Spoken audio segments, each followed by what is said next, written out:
চাঁপাইনবাবগঞ্জের আম মানে সেই বহু বছর ধরেই আম বলতে চাঁপাইনবাবগঞ্জকেই বোঝায়। এই চাঁপাইনবাবগঞ্জে প্রায় ৩০০ প্রজাতির আম আছে।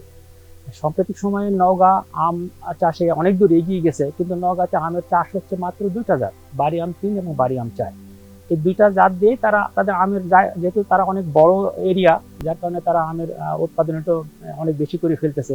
কিন্তু আমের উৎপাদন বেশি হলেই যে তারা রাজধানী হয়ে যাবে এমন তো নয়। রাজধানী হতে গেলে তো তার ইতিহাস থাকা লাগবে, তার অনেক আমের সাথে ওই জেলা কিভাবে মিশে আছে সেগুলি সেই কালচারের সাথে মিশে থাকতে হবে।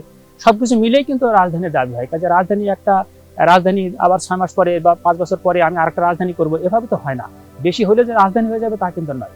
কাজেই রাজধানী বলতে চাঁপাইনবাবগঞ্জকেই বলতে হবে, কারণ এখানে ৩০০ প্রজাতির আম আছে।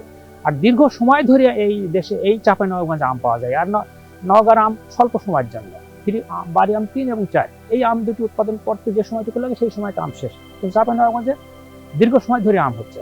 আম চাষের জন্য যে ওয়েদারটা দরকার সেটি চাঁপাইনবাবগঞ্জের ওয়েদারটা সব থেকে ভালো, যার কারণে চাঁপাইনবাবগঞ্জের আমের মিষ্টিটা অন্যান্য আমের থেকে বেশি এবং এই আমটার চাহিদাটাও বেশি।